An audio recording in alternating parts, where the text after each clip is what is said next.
Bem-vinda, bem-vindo ao podcast Caos Corporativo. Começando hoje a temporada Caos Carreira e Capacitismo. Passou da hora do mercado corporativo olhar de verdade para a inclusão de pessoas com deficiência.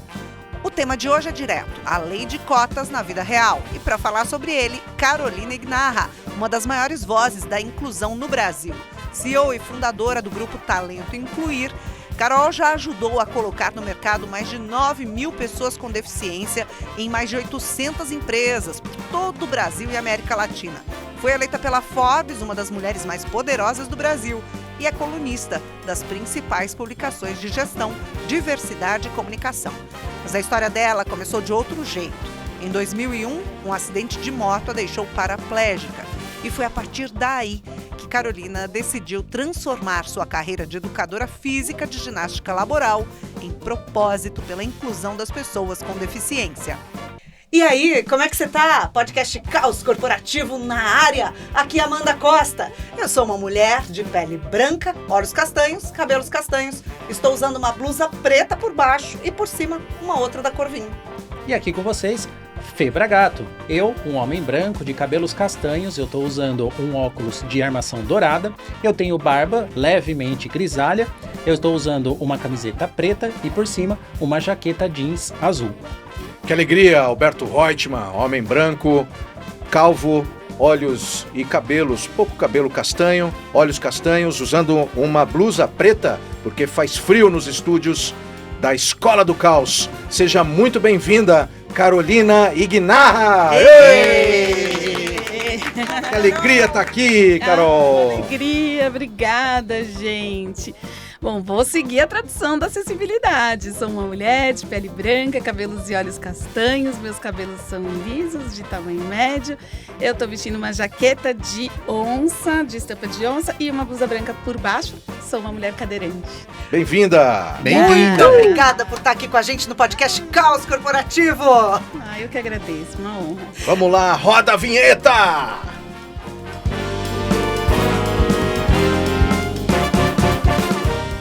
Carol, você costuma dizer que a sua história te transformou e que você aprende com ela todos os dias. Conta mais pra gente como é que você transformou esse caos pelo qual você passou em missão de vida, em profissão e em negócio. Amanda, eu costumo dizer que a minha profissão hoje, né, o que eu faço, a minha atuação profissional, ela me dá uma tranquilidade de viver essa existência aqui com deficiência. Obviamente, deficiência não é uma condição que a gente espera ter, não espera para filho, não espera... É sim um caos, é uma tragédia que acontece na nossa vida. E esse ressignificado de compreender, de ter saúde emocional, saúde social, para viver desse jeito, tem muito a ver com o meu trabalho, né? Eu fundei a Talento Incluir, por uma consultoria que faz a empregabilidade de pessoas com deficiência. Quando eu passei por falta de dignidade estando no mercado de trabalho, eu fiquei cadeirante, eu dava aula de ginástica laboral, sou professora de educação física, eu estava em grandes empresas aqui em São Paulo atuando nessa área e achei que eu tivesse que parar de trabalhar. 3 meses depois eu voltei a trabalhar, porque a minha gestora foi muito sensível, me deu uma atividade que eu podia fazer de casa, home office, há 23 anos atrás. Meu acidente foi em 2001. Uhum. E que estava dentro da minha área. Eu montava aulas para os professores aplicarem. Olha que legal. E aí eu voltei. E para mim, assim, foi tão natural voltar ao trabalho, foi tão importante do jeito que foi. Mais para frente eu voltei para as empresas mesmo para dar aula. E aí lá para 2004, por conta da lei de cotas que a partir de um decreto, que é o 5296 de 2004, passou a fiscalizar as organizações de um jeito, apesar da lei existir desde 91, a fiscalização iniciou em 2004. E aí, de repente, do nada, as empresas querendo me contratar. Vem trabalhar aqui. A gente tem vaga de secretária, de recepcionista. Você falou, ué? O que está acontecendo? O que mudou tão de repente? A importância da legislação, né? Assim, sem nenhum demérito a essas ocupações, mas para mim não combinava. Como assim? Não combina com o meu perfil. Aí eu descobri a lei, a importância da lei. A princípio, eu me senti indignada, porque os convites me desconsideravam como pessoa e eu me senti resumida a uma cota.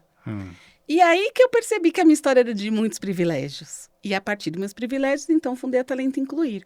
Hoje, a gente tem um resultado de mais de 9 mil pessoas com deficiência empregadas com a nossa atuação direta das vagas que a gente abriu e das pessoas que a gente encontrou, mais de 9.000. A gente fala que tem uma influência indireta no mercado, que quantos profissionais de RH a gente já formou, a gente já esteve em mais de 650 empresas e que fizeram, então, a inclusão, né, a partir do que a gente conseguiu influenciar na atitude inclusiva dessas pessoas. E a gente tem aí, com certeza, mais de 300.000 pessoas impactadas com as nossas mensagens dentro dessas organizações e os eventos que a gente vai. Todas as vezes que alguém com deficiência me conta, nossa, 8 anos atrás você fez um trabalho aqui com o meu gestor, eu fiz uma mentoria com a Talento Incluir, eu falo, nossa, Eu entendi. lembro, no Banco Real, eu vi uma palestra sua. Uau! As pessoas Olha que aí. estão assistindo nem sabem que existe um Que é banco, Banco Real, chamado né? Banco Real. Só né? algumas. Só algumas. Ô, Carol, você falou aí quando você fundou a Talento Incluir, e obviamente a sua trajetória aí tem esse ativismo que abre portas, né? Mas fundar uma empresa lá atrás, né, de inclusão, é bem diferente do que se fala hoje, né? O espaço e a vitrine era diferente para você conseguir se expor ali. Como foi isso? Ah, que pergunta legal, Felipe. Bom, primeiro que eu tenho um ativismo que a gente costuma trazer de um jeito assim, o nosso ativismo pela representatividade com o equilíbrio do que a sociedade está pronta para receber. Então, meu ativismo costuma vir com muito carinho. Lá na Talento Incluir, eu e as demais consultoras, todas somos mulheres com deficiência, a gente defende que inclusão a gente faz com as pessoas, nunca contra. Uhum. Então, é ativismo no sentido mais positivo dessa palavra, porque pessoas acomodadas não mudam o mundo. Sim, sou incomodada, sim, cutuco as empresas, mas vou com todo jeitinho. Como é que, assim, é verdade o que você está dizendo, assim, não tinha referência, não existia empresa de inclusão no mundo. A Juliana, que é minha sócia, ela estava estudando em Colômbia quando a gente resolveu abrir o nosso negócio. E a gente teve a oportunidade de pesquisar, estando lá fora, se existiam referências para a gente, e não existia. De fato, a gente surgiu percebendo uma oportunidade do mercado e construindo tudo que a gente faz com a dor do cliente. Uhum. Então, no sentido bem literal da consultoria, né? A gente ouvia o que o mercado estava precisando e falava, opa, a primeira solução foi essa, assim, eles queriam me contratar, a empresa, e não estavam percebendo meu perfil. Opa, tem uma dor aí, por causa da lei eles estão contratando qualquer pessoa. Nossa, a minha história pode te ajudar. Pronto. Aí surgiu uma palestra, o primeiro produto, e assim foi indo. Então, como é que foi? Foi caos, né, gente? Caos levanta todo mundo, né? Sempre Sebrae não presente. tem plano de negócio para consultoria de inclusão. Não tinha, assim, a gente foi fazendo, foi sentindo o mercado, muita responsabilidade, né? E não fiz sozinha, né? Do meu lado tem a Ju, que é uma mulher incrível que me completa nas competências que eu não tenho. A gente teve o pai dela, que ainda é nosso sócio, hoje ele tem 86 anos, a gente está no momento dele se afastando da sociedade, porque ele fala que ele quer resolver todos os bens dele em vida, e eu acho maravilhoso essa consciência dele. Mas que cuidou do dinheiro que a gente tinha, do dinheiro que a gente não tinha, que bateu na porta do banco. Eu falo que eu empreendi sem nunca precisar eu pedir dinheiro para gerente, porque a gente sabe a opressão que mulheres empreendedoras passam. Imagina uma mulher empreendedora cadeirante precisando pedir empréstimo para segurar um mês ali que não foi bom. Então, E aí ele que pedia? ele que pedia, até hoje. Essa semana aí, nesse afastamento dele, ele foi me levar para conhecer a gerente do banco e está me ensinando a fazer esse trabalho que ele fez. Mas assim, eu entro agora com a gerente como empresa consolidada, eu entro Sim. agora para a gerente Um outro cenário, né? outro Cenário, cenário. Uma né? gerente mulher também deve ajudar um pouco. Ajuda. Carol, você falou há pouco sobre cota, né? E a gente está completando por volta de 34 anos, então, de lei de cotas. O que você acha? A gente ainda vê muita resistência. Inclusive, invariavelmente nas entrevistas, você vê algumas pessoas criticando. Porque tem cota, porque tem que cumprir a cota. Aliás, se usa o verbo, né? Eu tenho que cumprir a cota. É algo imperativo e muitas vezes posicionado de um lado negativo. Você acha, mudou muita coisa? Vem mudando muita coisa? As coisas vêm funcionando? A consciência vem melhorando ou a resistência é maior hoje? O que você sente? A resposta deve ser otimista ou realista? Esperançosa, né? Sempre na veia. Sempre na veia, sempre realista. Ah, sem anestesia. Sem pode ir? anestesia. Sem anestesia. Aham. Carol, aqui você pode falar. Porque a esperança reúne isso, né? O otimismo com a questão da realidade. Assim, a gente avançou, obviamente, né? As experiências que o mercado tem em relação à empregabilidade, inclusive, desenvolve a gente com deficiência. Então, quando o mercado exige mais, a gente também corre mais, a gente corre mais atrás. Então, tem uma evolução daquela galera que, no começo, o mercado começou a procurar, não tinha capacitação, não tinha tecnicamente falando, não tinha interesse, vontade da pessoa com deficiência estar no mercado. Isso tudo foi evoluindo. São 34 anos, mas também, como eu já dei spoiler aqui, efetivamente, desde 2004, 20, 21 anos da lei funcionando, tá? Uhum. Mas são 2 décadas. São 2 décadas. A gente tem evolução, maturidade, mas ainda falta muito. A gente tem metade das cotas cumpridas depois de 20 anos da lei funcionando, 34 anos da lei existindo. E as cotas cumpridas com essa tonalidade que o Alberto trouxe. Tenho que cumprir. Uhum. Existem empresas que fazem ótimos trabalhos? Existem. Existe aquela que faz um ótimo trabalho de forma sustentável? Não existe.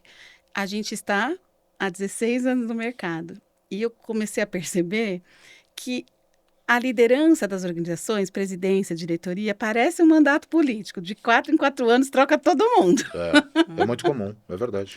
E aí, aquilo, se tivesse consistência, estaria passando de um para o outro. Como é feito para cumprir cota e não por convicção de que deve ser feito, foi sendo feito. E aí, trocava a liderança, a gente tinha que, de novo, fazer o mesmo trabalho. A gente ainda vai fazer de novo o mesmo trabalho que a gente já fez. Muitas vezes, eu e as minhas consultoras temos o histórico que aquela empresa não tem do que foi feito lá. Imagina. Então, a gente percebe que esse talvez seja um grande problema, assim, da gente não ter o programa acontecendo com a seriedade que ele deve acontecer, com indicadores, com governança do que está sendo feito, com passagem de bastão. Então, parece que quando a pessoa muda, né, uma pessoa que está responsável por incluir pessoas com deficiência, geralmente está na área de talent, mas pode estar em diversidade, enfim. Quando ela sai dessa posição, ela fala, ufa, deixa eu me livrar disso, não passo bastão para ninguém, e vai. E aí se perde tudo que foi feito. Então, temos muito que evoluir. A mesma dor que me fez começar a empreender, que não consigo encontrar gente com deficiência, ainda existe, é a principal dor do mercado. Uhum. E a segunda tem a ver com a qualidade das contratações. A metade das cotas que estão preenchidas, ainda muito mal cumpridas. Agora, como é que é para você essa coisa dessa frase, né, que é tão falada, né? Eu tenho uma amiga que trabalhou sou jornalista, né? Então, meus amigos todos jornalistas. E ela trabalhou é um canal digital de informação, bem conhecido. E quando ela chegou lá, o grande desafio dela é um canal que chama muitos economistas para dar entrevista e tudo, para comentar. Não vou falar o nome, não, tô quase falando. Já tá Se praticamente. falar mais, a gente vai descobrir. Tô quase falando. Eu já sei aqui. E aí, ela começou a provocar, quando ela chegou para trabalhar lá, ela começou a provocar, falou assim, gente, vocês não trazem uma pessoa economista negra? Mas não tem uma. Todas são brancas. E aí, o que ela ouviu foi justamente, cara, mas não tem. E aí, ela começou a correr atrás. E ela conseguiu um monte de nomes, Sim. né? Então, essa frase mas não tem, né? Também é uma frase muito usada com relação à deficiência física, né? Qual é o argumento que você dá quando você escuta isso? Bom, não tem... Primeiro que de todas as deficiências que existem, a deficiência física é a que mais está empregada. Porque existe um grande pedaço desse tipo de deficiência que adquiriu como eu, que já estava inserida, que já tinha um trejeito social, que já tinha sido socializada. Acesso à escolaridade. Exato. Quando eu sofri acidente, eu já era formada na faculdade, enfim. E também porque a deficiência física, ela traz desafios mais na acessibilidade estrutural. E resolver uma rampa é infinitamente mais fácil do que resolver os vieses e os estereótipos que a gente tem por alguém que tem um intelecto funcionando diferente ou por alguém que tem a falta da visão e por isso eu preciso pensar em tecnologia, eu preciso pensar em metodologia, que são outras barreiras da acessibilidade, né? Então, a deficiência física parece o caminho mais simples e os indicadores mostram isso, né? Agora, sim, ouvimos muito, não encontro. E a questão é, não está incluindo, não está com equidade, que é tratar diferente, desde o processo de buscar as pessoas. Então, aonde a gente está? Vamos lá, se antes da lei de cotas a gente nem sabia que poderíamos estar no mercado de trabalho, obviamente não estamos inscritos nos grandes bancos de talentos. Então, ali, antes, no comecinho, era jornal, mas eu anunciei a vaga no jornal. Sim. Lá na fiscalização, meus clientes iam com recorte do jornal. Olha, eu anunciei a vaga no jornal. E parece tão distante, né? Gente! Não, vai ter gente assistindo, ouvindo aí que nem sabe o que é anunciar no jornal. Anúncio. E não acha, porque no lugar que se nós estivéssemos nos lugares que já se divulgava, a gente já estaria se candidatando às posições. Nós não estamos ali. Então, precisa o processo de equidade acontecer na atração. Ah, mas eu divulguei lá na autoescola. Mas como que você divulgou? Se você anunciou com uma comunicação que está na cara que você quer cumprir cota, eu também não quero trabalhar aí. Lembra que eu falei que quando eu estava resumida a cota, eu fiquei indignada? Então, está acessível? Ah, surdos não se candidatam para a minha vaga. Mas você divulgou com a comunicação direcionada para uma pessoa que não foi alfabetizada na língua portuguesa? Então, e tem um processo que precisa ter um jeito diferente de tratar para os resultados virem diferentes, né? Sim. Então, a gente escuta isso, mas assim, lá na Talento Incluir, não há vaga que a gente não consiga achar pessoas. Não estou dizendo que é fácil, tem vagas que são desafiadoras, tem vagas que a gente precisa de mais tempo para encontrar, mas quanto mais a gente cavoca ali a nossa sociedade, mais a gente encontra. Esses dias a gente estava fazendo o pitch, refazendo o pitch da Talento Incluir, e a gente tem uma frase lá para o time inteiro falar no mesmo tom, que é: se necessário for, a gente passa carro de som na sua comunidade, no bairro, nessa cidade do interior. E não é exagero, a gente ainda faz isso. Algumas cidades a gente divulga na rádio da cidade. Em algumas cidades a gente coloca cartaz na farmácia da cidade. Em alguns bairros mais afastados de comunidades, mesmo das capitais, a gente também precisa fazer isso. E a gente encontra. Então, fazendo com disposição de fazer diferente, acontece. Carol, agora você falou um pouquinho da lei de cotas, aí você quase trouxe um pouquinho desses mitos também, porque tem muito mito na lei de cotas, né? Ah, tem. Qual deles, depois de todo esse tempo, ainda te deixa indignada hoje? Bom, esse é um deles que a gente falou agora, não tem gente com deficiência, esse é um deles. E assim, vaga para pessoa com deficiência, assim, qual das posições que eu tenho aqui pode trabalhar uma pessoa com deficiência? Qualquer uma. Isso deveria ser todas, Qualquer né? uma. Todas. Todas podem ser preenchidas por pessoas. Sim, eu contei para vocês aqui, enquanto nos aquecíamos, que eu conheço uma médica com nanismo que trabalha no PS de um hospital super público, super movimentado em São Paulo. Ela tira o paciente de dentro da ambulância quando ele chega de um acidente. E aí vai me dizer, uma médica, não pode ter uma médica no PS com nanismo? Pode. A pessoa com deficiência, ela pode tudo que ela quiser. A questão é que a sociedade, né, com a questão do capacitismo, foi dizendo para a gente não pode, a gente não consegue. Então, na estrutura do capacitismo, são 4 pilares, né? Primeiro é a família. Imagina o que é você crescer com papai e mamãe dizendo, você não pode, você não consegue, deixa que a mamãe faz para você, deixa que o papai te leve, é mais seguro. E a gente passa por isso até os 12 anos. Depois o filho fala, vai. O pai fala, vai se arriscar, fica com o coração apertado, mas vai. E a pessoa com deficiência passa por isso com 30. Outro dia eu deixei cair um negócio no chão, minha mãe correu para pegar, eu falei, mãe, eu tenho 46 anos, eu sou cadeirante há 23, pelo amor de Deus, eu dou conta. É natural que a família haja assim, mas existe impacto no comportamento, né? Então, esse lance de dizer que a gente não pode ou que a gente não consegue, ele é estrutural. Então, tá tudo bem a empresa pensar assim como mito, mas não tá mais tudo bem não querer mudar esse pensamento, né? Nessa linha, Carol, eu vejo até uma provocação para a gente tentar entender se esse capacitismo, muitas vezes, ele está localizado em algumas diretorias das empresas, né, das companhias. Eu vejo sempre os PCDs, na sua maior parte, na área de recursos humanos. É onde eu mais encontro. Eu vou fazer uma reunião, eu não acho PCDs na área comercial. Não acho PCDs. É mais raro. É muito mais raro.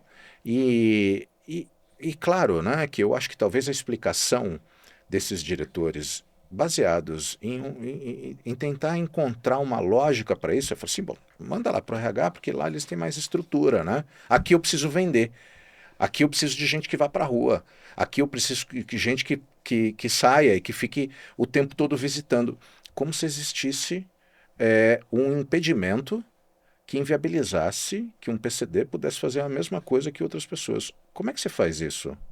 Como é que você vê isso? Isso é comum, assim, o capacitismo, né, assim, o capacitismo na essência, assim, ele surge com a gente duvidando da capacidade, porque não entendemos essa capacidade na gente.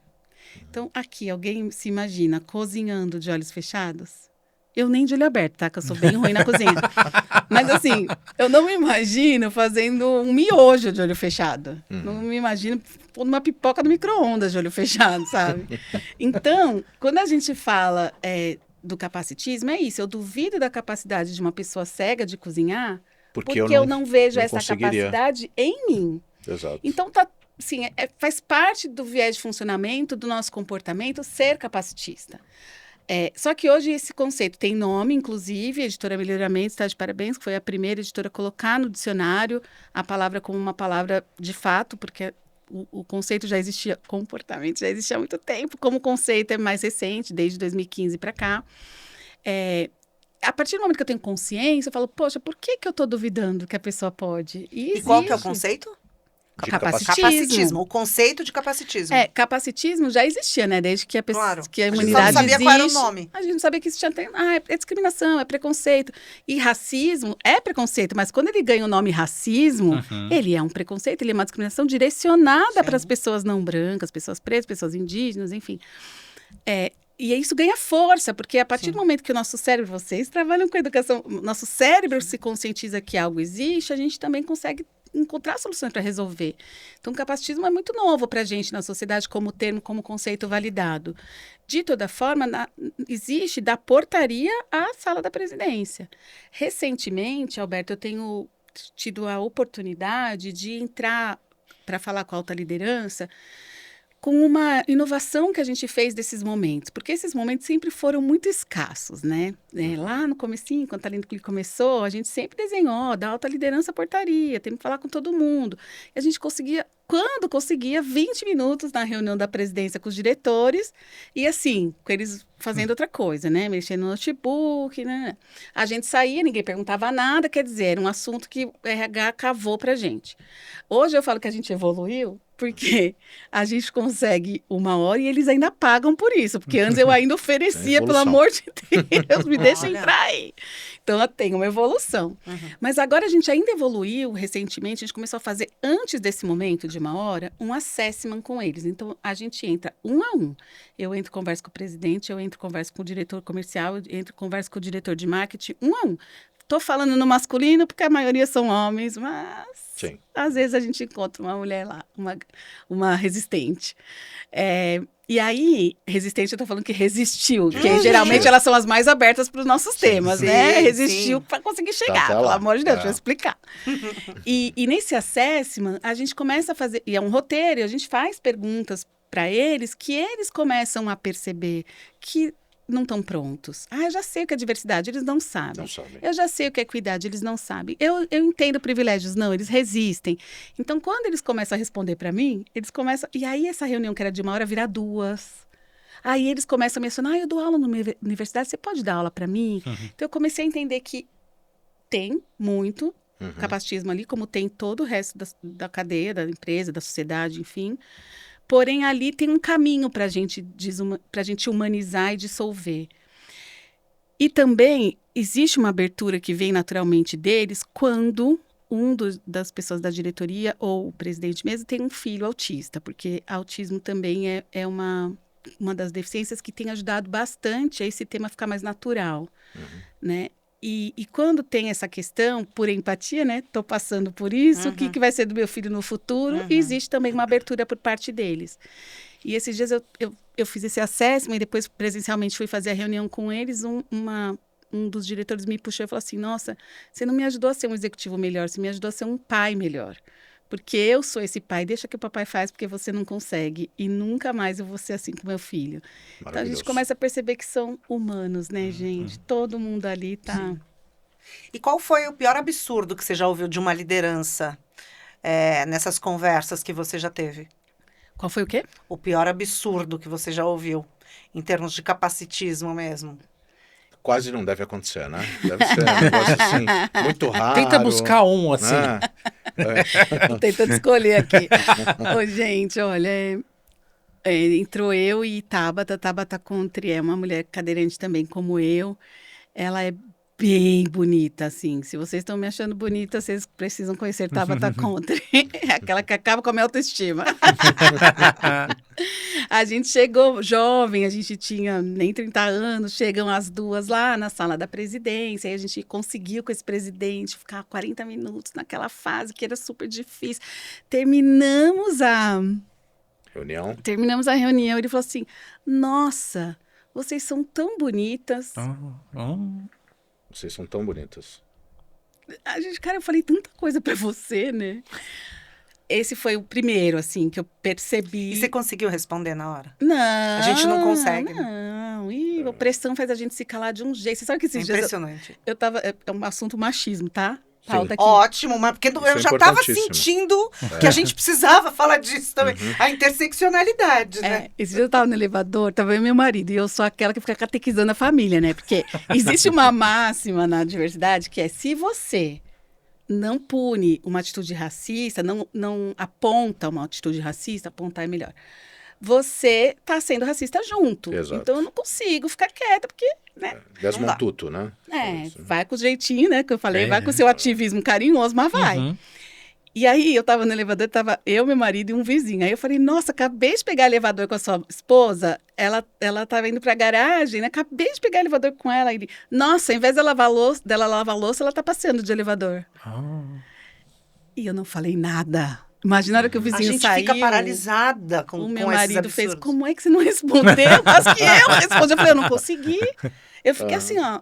Ai, que bom. Até travou, né? Não, que bom que acontece com você também. Porque comigo acontece muito, porque a gente é tão eloquente para falar, para defender os direitos das mulheres, e enfim, de todas as maiorias minorizadas. E tem momentos em que a gente trava. É impressionante. A gente trava. E esse daí, de falar que a gente era bonita, ele era as duas coisas. Ele era duvidar que uma mulher com deficiência possa ser bonita, vaidosa, pode estar arrumada. Sim. E duvidar também da capacidade da mulher, do conteúdo, de tudo, enfim. Mas eu vou contar um mais recente, posso? Mas claro. Claro. Agora, com a questão da pessoa autista vindo laudar, né? Então, pais e mães que vão laudar seus filhos começam a descobrir adultos que também são autistas. Isso tem acontecido muito nas empresas. E um caso que a gente acompanhou bem recente, o garoto, ele estava sozinho numa área em construção. Era ele a líder dele, 30 anos mais ou menos. De tecnologia, de programação. Então, o rapaz lá disparando. E ninguém sabia que ele era autista, nem ele. E disparou, assim, ganhou mérito da empresa, ganhou prêmio fora. E aí a área começou a crescer, começou a chegar gente. E aí ele começou a espanar. E aí ele falou, tem alguma coisa estranha aqui. Quando chega a gente, eu não estou conseguindo ser produtivo. E foi atrás do diagnóstico, descobriu o autista. O que a empresa fez? Foi tirando e demitiu. E aí, assim, olhando para... E assim, a gente estava envolvido só como... Porque assim, ó, tem uma coisa que a gente faz, que a consultoria devia fazer, ó, tem hora de consultoria, se tem dúvida, você me paga. Mas a gente aqui faz, o cliente liga, a gente fala, vamos. Então, a gente estava envolvido desse jeito, não como contratada, mas com o cliente, olha, o que a gente faz? E a gente orientando. Mas o jurídico mandou demitiram. E aí, por outro caminho, eu conheço a mãe desse rapaz e ela me trouxe ele. E eu nem estava sabendo desse caso, que quem estava orientando era a minha galera interna. E aí ele chegou para mim e contou o lado dele. E quando eu ouvi a história desse garoto, eu pensei, cara, é que nem quando eu fiquei cadeirante. Descobrir um laudo tem um tempo de reabilitar. Então, eu fiquei um tempo sendo respeitada. Eu trabalhava em home office, numa atividade que era possível fazer naquele momento. Eu voltei a trabalhar. E quando uma pessoa... Acontece muito de me pedirem para fazer a reintegração no trabalho de pessoas que já eram funcionárias e sofreram um acidente. Ou ficou cego, ou ficou sem a mão. Acidente de trabalho, muitas vezes a gente ajuda a reintegrar. E aí a empresa tem toda a paciência do mundo para fazer, a disposição. E por que pro autismo falou assim, não funciona, não pensou que tinha que dar um tempo de reabilitar, de repensar como que agora ele vai lidar Sim. com as atividades, ter orientação, terapia, ele precisa de remedicação, tem um monte de coisa que ele vai precisar fazer nesse processo, né? Fora Então- os comentários preconceituosos, muitas vezes, nas redes sociais, que falam assim, agora todo mundo vira autista. Como se no passado não tinha disso. A gente nem ouvia falar, agora é dos tempos modernos que estão... É terrível isso, né? É terrível, não, é terrível. Assim, é opinião sem informação, né? Se não tem informação, se cala, se vai estudar.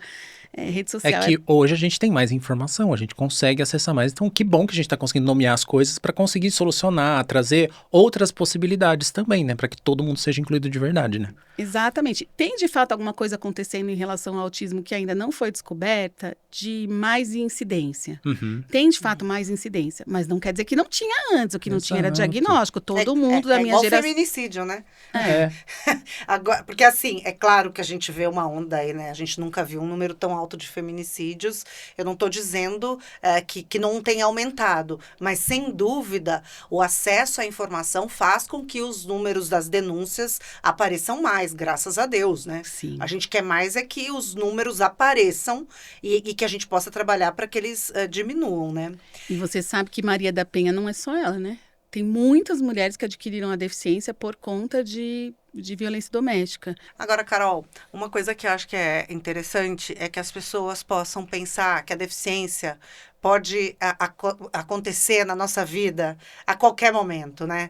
Então, assim, não tratar a deficiência como algo fora da nossa rotina só porque a gente não tem alguém dentro de casa ou na família, né?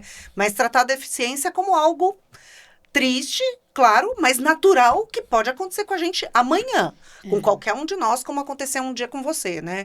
Então, assim, acho que também ter essa consciência de que isso não tem nada a ver com a capacidade da pessoa, né? Com a entrega que a pessoa é capaz de fazer. E eu queria que você comentasse um pouquinho sobre a importância das pessoas não pensarem só em trazer as pessoas com deficiência para cumprir as cotas, mas também pensar no crescimento dessa pessoa com deficiência, né? Nessa progressão de carreira.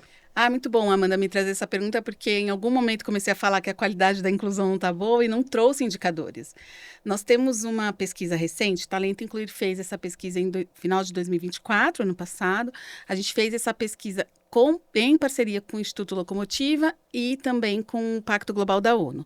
Nós rodamos para o público com deficiência empregado ou que já esteve empregado e está em busca de recolocação. Então, pessoas experientes no mercado de trabalho, que têm a experiência do mercado de trabalho. 1.230 respondentes. 63% nunca foi promovida. A maioria com mais de 3 anos de empresa. 9 a cada 10 apontou que passa por capacitismo no trabalho. 9 em cada Que 10 absurdo. passa por capacitismo. Praticamente todos. Todo mundo. Os que falaram não, que acho que não sabem o que é capacitismo. Exato, é isso que eu ia falar. Acho que o que não falou é porque não se conscientizou. Exatamente.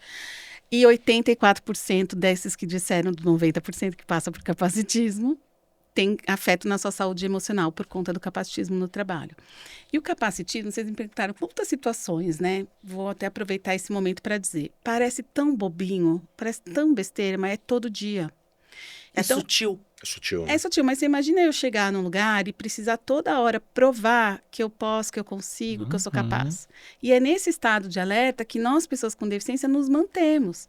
Freud explica, e é psicologia pura isso, pessoa em estado de alerta assume uma posição de luta ou fuga. Então, ou a gente é mais combatente, por isso que eu tomo cuidado para falar do meu ativismo, porque em alguns momentos eu tenho que trazer para a consciência para não lutar, porque no meu inconsciente é isso que eu quero fazer. E a questão da fuga é a introspecção, é o se afastar. Tá todo mundo saindo para almoço, mas ali não é muito acessível, eu não vou, não, deixa que eu fico aqui, eu peço no iFood o meu, e vai ficando. E isso é todo dia, toda hora. Então, eu passei por uma experiência recente, que eu fui chamada para para um painel num evento, num summit de compliance. Eu adoro quando levam meu tema para temas que não é para RH, para eventos que não é RH. Porque sai da bolha, né? Maravilhoso. Sai da bolha. E aí eu fui, né? E a gente estava na sala de palestrantes, eu e as outras pessoas do painel, todos os executivos dessa área de compliance, de grandes empresas, e a gente estava assim, numa mesa assim, alinhando o painel. De repente vem um bombeiro do evento, do espaço, e fala assim, olha, se a senhora precisar, o banheiro de cadeirante é ali. Aí eu olhei e falei assim, ali onde tem a placa. Eu já tinha visto. Ele interrompe a minha reunião para dizer que tem um banheiro ali para mim. Com vontade de me apoiar. Eu sei que a Sim. intenção dele é boa. Era positiva. Terminou a reunião, a gente se direcionou pro palco. Quando a gente foi entrar no espaço do palco, a mocinha veio correndo da porta. Ai, melhor a senhora entrar por ali, que é mais largo. Eu falei, olha, eu já entrei aqui, eu já saí, para mim tá tudo bem, eu consigo entrar aqui, muito obrigada. Fui e entrei. Quando eu cheguei lá na frente, faltavam uns 20 minutos pro painel começar, tava rolando outra palestra, veio uma outra pessoa e disse assim, você quer um cafezinho? Falei, eu quero, mas acho que meus colegas também querem. Já que vai trazer, tem para todo mundo. Eu Isso. fingi que eu não entendi, que é porque eu sou cadeirante. A intenção é boa, mas as pessoas acabam não percebendo. Uma atrás da outra. E Acredito. eu sempre falo que é que nem o joelho ralado, né? Se a gente ralou o joelho aos 7 anos, você vai olhar agora, nem marca tem. E se ralar todo dia, várias vezes no mesmo lugar? Não sara. Não sabe. Então, é levinho, é sutil, mas é constante. E essa constância que faz a gente ter essas instabilidades, né? Poxa, mas a pessoa com deficiência não é tão protagonista, não é tão ambiciosa para a carreira. Como? Ela tem que toda hora ficar provando, toda hora ficar... Será que vão apertar minha bochecha? Porque quando eu entrei no elevador, não é uma vez não, algumas vezes... apertar a bochecha? Aham. Ah, não, Nossa, mas você é gente. tão bonita. Nossa, que legal ver pessoas como você. Como se eu tivesse... Não desista. Mas o quê? Como se infantilizasse a pessoa? A gente Sim. fala com voz diferente, infantilizada. Alberto, uma vez eu estava gente, esperando pelo para amor uma de reunião comercial numa grande empresa. Passou uma mulher, eu estava na recepção esperando. Passou uma mulher, voltou, ela fez assim, você quer um cappuccino? Com essa Deus. vozinha? Aham. Quer comer Falei, não, eu já alguma coisinha? peguei, meu bem, obrigada. É. É desse A gente jeito? tem muito. Eu queria pegar esse gancho, Carol, para Chocada. a gente falar sobre estratégias. De fato, a gente tem.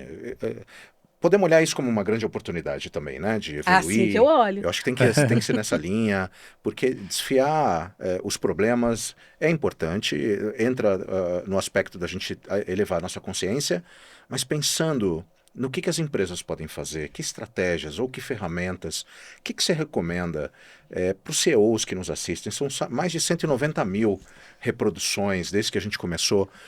Tem CEOs, tem CHROs, tem um monte de gente, entusiastas, da portaria à presidência, que nos assiste. Que caminho você acha que é interessante? E talvez até alguma coisa mais prática e que pode ser feito sem ter que passar pelo board, sabe? Sem tecnologia ou sem dinheiro mesmo. Dá para fazer algumas coisas, Carol? Dá para fazer algumas coisas. Eu vou começar com uma dica que tem a ver com comportamento. E depois eu vou dar dicas do que fazer bem práticas. A dica de comportamento forma a palavra dica. D de disposição, I de informação, C de convivência e A de atitude. Tenho que querer, dá trabalho. Ah, vai ser. Não é fácil. Não é fácil, é desafio. Eu falo que o caos começa a partir do momento que as pessoas começam a entrar. Aí é uma tecnologia que funciona para um, não funciona para outro. Gente, é desafio. Vai dar trabalho. A informação, porque se a gente não se informar, a gente vai continuar cometendo capacitismo, oprimindo sem perceber. Com letramento, Letramento, a gente cartilha, é esse o caso também? Palestra. Vou dar as ferramentas aqui. A gente estrutura esse programa de informação das empresas em uma área que a gente chama de cultura lá. Em cultura a gente entrega o quê? Palestra, sim, mas uma vez por ano não basta. Geralmente é no mês da pessoa com deficiência, né? Não basta, é o ano inteiro. A gente faz workshops, a gente faz um trabalho de comunicação interna com endomarketing. A gente tem que trazer as pessoas com deficiência que estão se destacando para a revista da empresa, para as campanhas publicitárias que essa marca faz. A gente tem que começar a olhar essa cultura de um jeito muito maior do que aquela palestra uma vez por ano. Então, informação. E eu vou dizer uma coisa, a gente como pessoa, a cultura inclusiva, ela é um aglomerado de pessoas inclusivas. Uma. Empresa vai de pouquinho em pouquinho. mas a gente quer fazer 400 esse ano. 400 meia hora não vai adiantar nada. Me dá 8h40 que o ano que vem a gente faz as outras 40 e a gente vai evoluindo assim. Então, nem que seja de pouquinho em pouquinho. Vai formando pessoas. Em cultura, né? Informação. E hoje, se você for lá nos streamings, você põe lá, busca filmes sobre pessoas com deficiência. Vai aparecer um monte. Vai seguir gente com deficiência nas redes sociais, vai naturalizar essa existência. A gente se chocar com uma pessoa que cozinha usando os pés é só porque a gente não está acostumado. Se a gente se acostumar, a gente vai saber que ela consegue cozinhar, que ela consegue trabalhar na operação da sua indústria, que ela consegue digitar, que ela consegue entregar, que ela raciocina. Então, acostuma com a gente está esfregando a nossa deficiência na cara das redes sociais. Então, tem dicas aí de cultura que não precisa ser ali dentro, não precisa de investimento, né, que vocês falaram, precisa de disposição, lembra? Repetição. Poder de disposição. E aí eu já entrei na convivência, porque eu posso conviver na rede social e eu posso intencionalmente chamar. Sabe aquele garoto que trabalha na área, que é parceira da minha, que eu nunca troquei uma ideia, eu vou chamar ele para um café. É intencionalmente. A pergunta que eu faço aqui naquele assessment para os executivos é: quantas pessoas com deficiência você chamaria para aquela sua festa íntima de aniversário?